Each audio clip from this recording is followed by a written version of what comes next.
Se alguém pensasse na possibilidade de uma união entre católicos e protestantes há 100 anos atrás, nós diríamos que esta pessoa estava ficando louca. Uma união entre católicos e protestantes era algo impensável há alguns anos atrás. Eu não diria uma união no sentido de haver uma fusão entre crenças católicas e crenças protestantes. Não. Eu estou falando em uma união no sentido de católicos e protestantes sentarem juntos e chegarem a um consenso sobre determinado assunto. Isso era algo impensável há muito tempo atrás, há 100 anos atrás. Isso acontecia por conta da visão que tinha o católico do protestante e da visão que o protestante tinha do católico. Veja bem, hoje, pelo menos formalmente, o Papa tem chamado os protestantes de irmãos. E muitos protestantes têm dito o mesmo a respeito do Papa, têm chamado o Papa de irmão. Ou seja, existe uma visão diferente, tanto por parte dos líderes católicos, como também por parte dos líderes protestantes. Se a gente for analisar a visão que tinha o protestante do católico e a visão que o católico tinha do protestante quando o protestantismo começou, e comparar com a visão que ambos têm um do outro hoje, diríamos que houve, tanto da parte do protestantismo, como também da parte do catolicismo, uma verdadeira apostasia. Vamos analisar, por exemplo, o pensamento de Lutero a respeito da Igreja Católica. Por exemplo, quando Lutero foi considerado pela Igreja Católica um protestante, ele não tinha a intenção de formar uma nova igreja cristã. A ideia de Lutero era reformar o catolicismo. Ele entendia que alguns abusos estavam sendo praticados por conta da Igreja Católica Romana. Um dos abusos que mais revoltava Lutero era principalmente a venda do perdão, as indulgências. Isso levou Lutero a ter um confronto muito pesado com o padre Tetzel, que era aquele que estava, de certa forma, cometendo mais abusos em nome da igreja. Inclusive, depois a igreja mesmo entendeu que Tetzel cometeu, sim, alguns abusos nesse sentido. Ele foi condenado e depois foi perdoado pela igreja posteriormente. Mas não era a intenção de Lutero formar uma nova igreja cristã, mas reformar a igreja cristã até então existente. Era essa a intenção. Por isso que o movimento iniciado por ele é chamado até hoje de reforma. Para os protestantes, esse movimento é chamado de reforma. Então, o protestantismo se propôs a reformar o cristianismo. A igreja dominante, a igreja católica, era a principal voz entre os cristãos, ou a única voz durante algum tempo, e começou a surgir aqui e acolá, dentro da própria igreja, entre principalmente padres, pessoas que entendiam que a igreja precisava de uma reforma.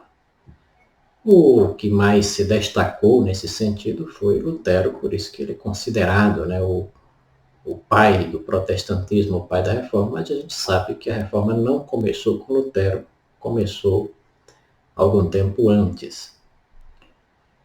Lutero, que pretendia reformar a igreja de alguns abusos, foi considerado pela igreja como um herege.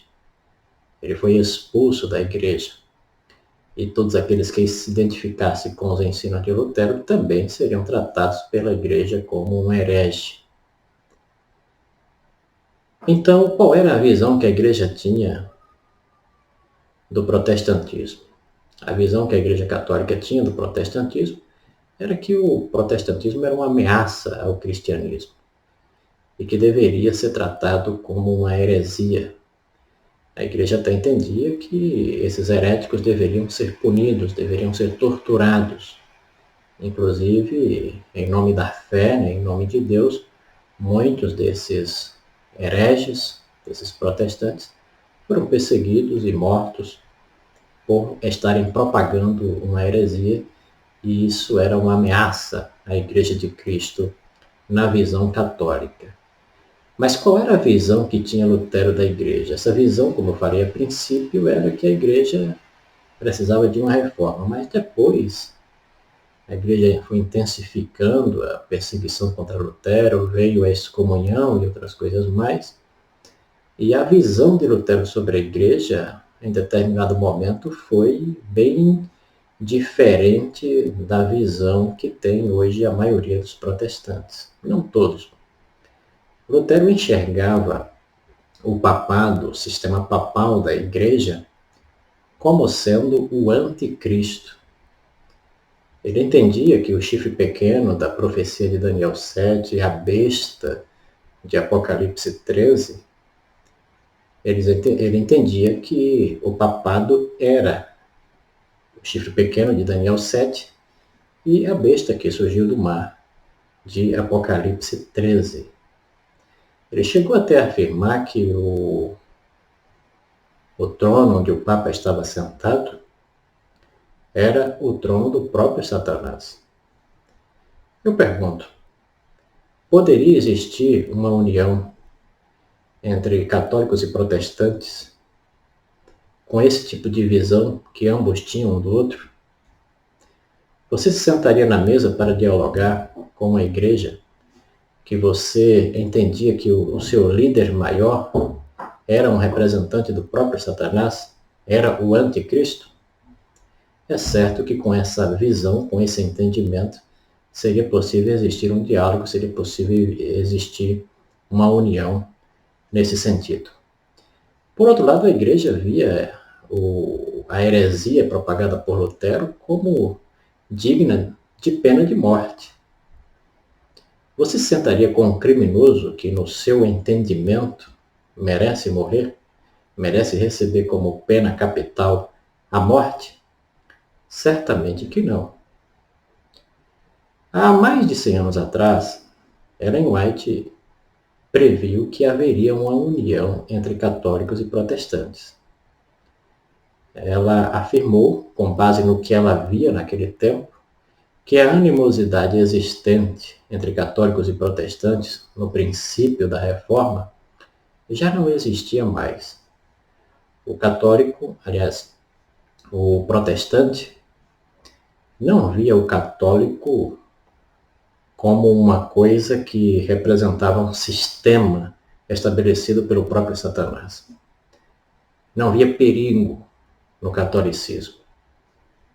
E ela também percebia que a Igreja Católica ela tinha uma posição diferente, ou seja, uma abordagem diferente. Ela não tinha mais o poder civil, o apoio, né, do Estado para perseguir os protestantes, então ela agora procurava ter uma abordagem mais amigável para com os protestantes. Só que ela afirmava que Roma, se referindo ao catolicismo, Roma não muda. E se formos analisar os fundamentos da Igreja Católica, eles não mudaram ao longo do tempo, eles permanecem o mesmo. O que tem mudado é a abordagem da Igreja Católica. A abordagem tem sido mudada ao longo do tempo, mas os objetivos permanecem o mesmo. Ao mesmo tempo, tem aquela ideia, né? Você já ouviu falar aquela frase, né? Você já ouviu alguém falar aquela frase onde se diz: se você não pode com o inimigo, você deve se unir com ele. O protestantismo cresceu muito. Em alguns países, ele se tornou dominante. Na Inglaterra, na Alemanha, nos Estados Unidos, o protestantismo se tornou a religião dominante, o principal grupo de cristãos ali naquele país. E no mundo hoje, cerca de 37% dos cristãos são classificados como protestantes. Então, hoje existem protestantes nos mais altos cargos dos diversos governos da Terra. Então, o protestantismo, que era uma minoria ali na época de Lutero, se tornou hoje uma parcela enorme da população cristã. Então, o que é que a igreja hoje pensa? Ela entende que, se quiser melhorar as condições para as suas próprias atividades no mundo, ela precisa se unir com os protestantes e não perseguir esses protestantes como se fazia antes.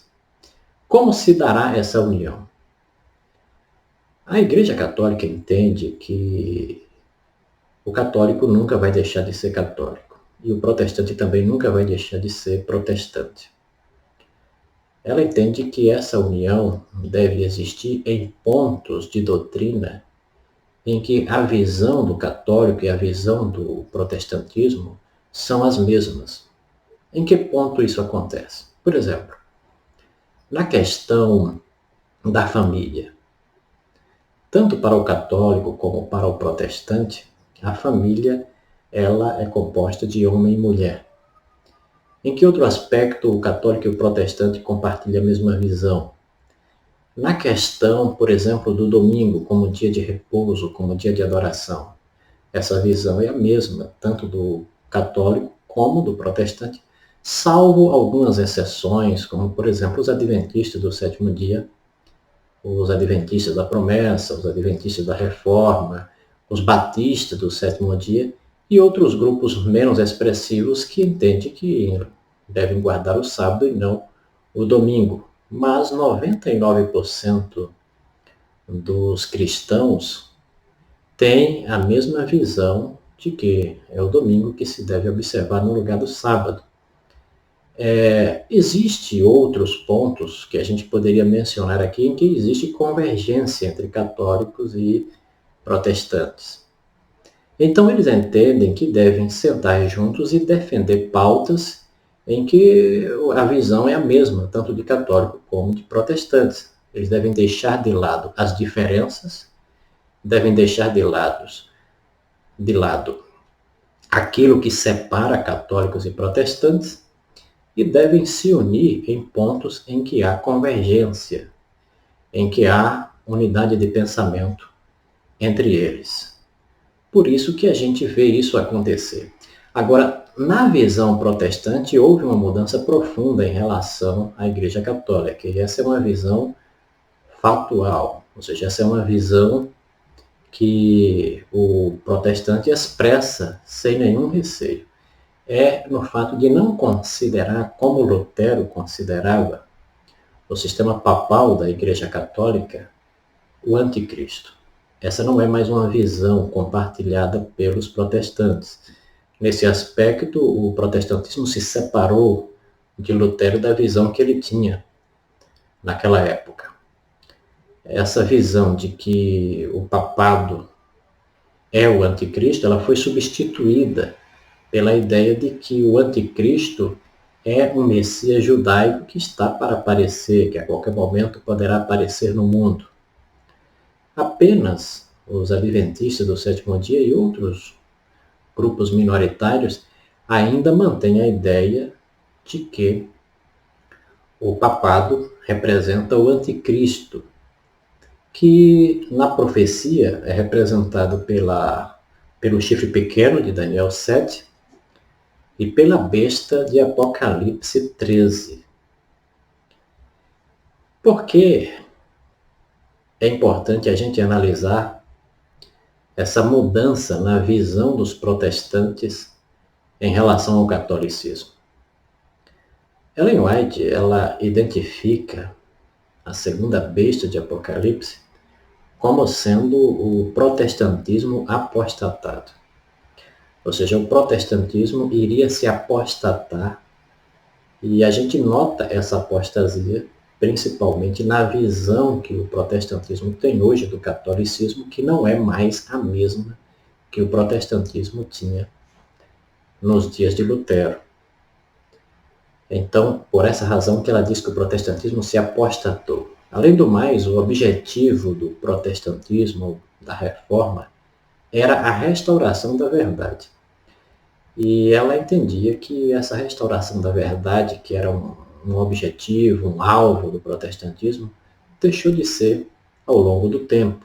As igrejas se conformaram com o que os reformadores restauraram e ficaram só com aquilo, não avançaram no processo de reforma das verdades espirituais. E ela entendia que quando o protestantismo deixou de lado esse espírito de procurar na palavra de Deus reformar o cristianismo, o protestantismo estava, de certa forma, se afastando dos seus princípios fundamentais, de seus princípios originais. E ela via esse movimento como sendo uma apostasia.